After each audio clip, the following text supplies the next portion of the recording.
మన రెండో అంశం ఉంది, బీహార్ ఓట్ల సమస్య ఉంది. ఖచ్చితంగా ఈరోజు ఏంటి లోక్సభలో చర్చకు ఒప్పుకున్నారు కదా. గొడవ ఏంటంటే ప్రతిపక్షాలు అడుగుతున్నాయి కదా, బీహార్ సర్ అనేది తీవ్ర స్థాయికి వచ్చింది కాబట్టి ముందు బీహార్ చర్చించి తర్వాత ఆపరేషన్ సింధూర్కి వెళ్దాం అన్నారు వీళ్ళు. మీరు ఒప్పుకొని వెనక్కిపోవడం ఏంటని వీళ్ళ గొడవ. బీహార్ మీద చర్చ ఎందుకు వచ్చింది అంటే ఎన్నికల సంఘం నిన్న ప్రకటించింది 91.69% మంది ఓటర్లు ఫామ్స్ సమర్పించారు అని. అంటే 91.6% అంటే మిగిలిన 9.4% మంది సమర్పించలేదు, వాళ్ళు గల్లంత అయిపోతున్నారని. మనం చాలా రోజులుగా చర్చించినట్టుగా 66 లక్షల ఓట్లు ఉన్న ఫలానా ఎగిరిపోతున్నాయి. ఇంక ఇవి కాకుండా రొటీన్ చెకప్లో పోయేవన్నీ ఉంటాయి తెలీదు. ఈ ప్రకటన నిన్న వచ్చింది. ఇప్పుడు శనివారం నాడో శుక్రవారం నాడో ఇది చూడండి, శనివారం నాడో శుక్రవారం నాడో ఇది మొత్తం ప్రతిపక్షాలు అండి. ఇది ఎన్నికల సంఘం ప్రకటన. మొత్తం 66 లక్షల ఓట్లు అంటే ఇంచుమించు తర్వాత జరిగేవన్నీ జరిగితే 1 కోటి ఓట్లు కనుక గల్లంత అయిపోతుంది. ఇంక ఎన్నికలకు అర్థం ఏముంటుంది? కాబట్టి వాళ్ళు ఏమంటున్నారు, అసలు ప్రజాస్వామ్యమే ప్రమాదంలో ఉంది, ముందు మనం బీహార్ చర్చించి ఈ బీహార్ది బెంగాల్లో కూడా చేయాలంటున్నారు. అందువల్ల ఆపరేషన్ సింధూర్ మీద చర్చ అడిగి పట్టుపడిందే వాళ్ళు కదా. సింధూర్ మీద చర్చ అంటే పారిపోయారు మీరు అని వీళ్ళు మళ్ళీ ఎగతాలి. పారిపోయింది ఇప్పటివరకు ప్రభుత్వం.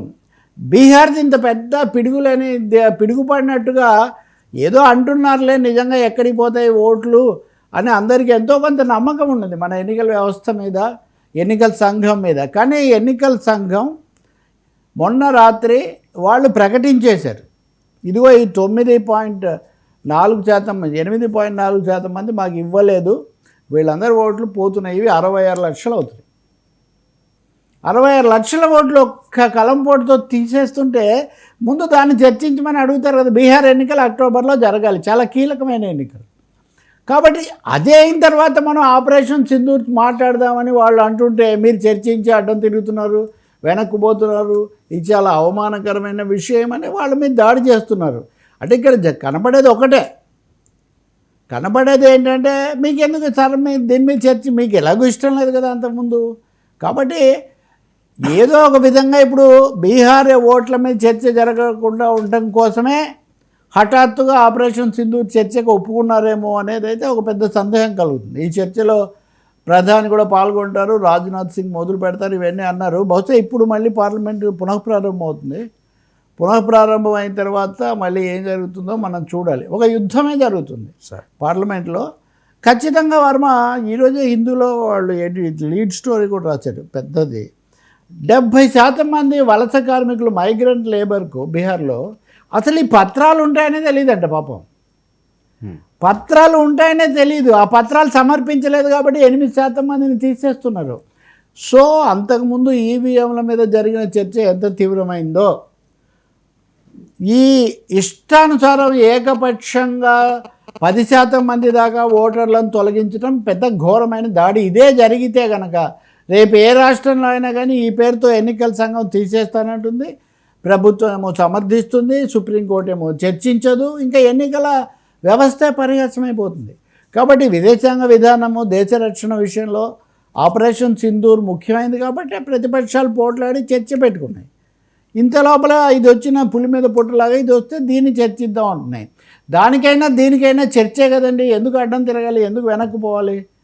స్పీకర్ మనం ఒకసారి అక్కడ కూర్చొని మాట్లాడేసి ఒక అభిప్రాయానికి వద్దామంటే అయిపోయి కదా. ఇప్పుడు మీరు నేను ఈ అంశాలు చర్చించాలని తయారయ్యామండి.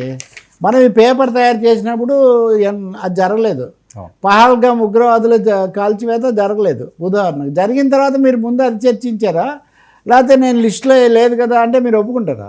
అదేమన్నా అసలు news sense, political sense, constitutional sense ఇవేమి ఉండవా? దానికి మీరు వ్యతిరేకమే, దీనికి మీరు వ్యతిరేకమే. ఇంత ఏకపక్షంగా పార్లమెంటును పరిహాసం చేయటం అనేది జరుగుతుంది. నేను అనుకోవటం ప్రతిపక్షాలు అయితే తగ్గే అవకాశం కూడా ఏమీ లేదు. బహుశా ఇప్పుడు మనం చర్చిస్తున్న వార్తలు, ఈ పరిణామాలు, ఈ ఫోకస్ హఠాత్తుగా కాశ్మీర్కి ఇది మరల్చడం కూడా ఒక విధమైన ఆసక్తికరమైన పరిణామమే. మనం ఇంకా చూడాలి. దీంట్లో ఇంకో చిన్న పిటకథ ఉంది. మన హీరో ఒక ఆయన ఉన్నాడు కదా, శశి థరూర్ ఆయన నిజానికి విదేశాంగ శాఖ చేశాడు, ఐరాసాలో ఆయన పోటీ చేశాడు. ఆయన్ని కూడా కాంగ్రెస్ వాళ్ళు మాట్లాడడానికి తమ తరఫున ఇచ్చిన ప్యానెల్లో ఆయన కూడా మాట్లాడతాడు. మా మెంబరు శశి థరూర్ అని రాహుల్ గాంధీ చెప్తే నేను మాట్లాడను అంటాడు. నేను మాట్లాడిన అదేంటి మీరు అంత మాట్లాడారు కదా, మోదీ అద్భుతంగా చేశాడన్నారు, విదేశాలకు వెళ్ళారు, ప్రభుత్వం కంటే మాట్లాడారు, మీ అబ్బాయితో కూడా మీరు ఘర్షణ పడ్డారు ప్రెస్ మీట్లో. మీరు ఆ మాటలే చెప్పొచ్చు కదా లోక్సభలో, మీ పార్టీ మీకు అవకాశం ఇస్తున్నప్పుడు. అంటే అక్కడే శశి థరూర్ కన్నంలో చోరుడిలాగా పట్టుబడ్డాడని చాలా స్పష్టంగా అర్థమవుతుంది. ఇక్కడ కనుక ఆయన మాట్లాడడం మొదలు పెడితే, ఆయన బయట మాట్లాడింది ఇక్కడ మాట్లాడలేడు, మాట్లాడితే వాళ్ళ పార్టీ వాళ్ళు నోటీస్ ఇస్తారు, మాట్లాడకపోతే మోడీ నోటీస్ ఇస్తాడు. సో ఇక్కడ అడకత్తెరలో పోక చెక్కలాగా ఉండి నేను అసలు మాట్లాడను అని చెప్పి అవాయిడ్ చేస్తున్నాడు. కాబట్టి లోక్సభలో చాలా రాజకీయం నడుస్తుంది వర్మ. ఈ దేశానికి ఏం మంచిది కాదు నిజంగా. అంతర్జాతీయ విషయాలు దేశ భద్రత, కాశ్మీరు, పహల్గామ్ అయినా, ఇటు లక్షల కోట్ల ఓటర్లను తీసేసేటటువంటి అంశమైనా చాలా క్షుణ్ణంగా పార్లమెంట్ చర్చించి న్యాయం చేయాలి తప్ప దాటవేతలు, అణచివేతలు, నోరు నొక్కివేతలు ఏ ఉపయోగం అండి?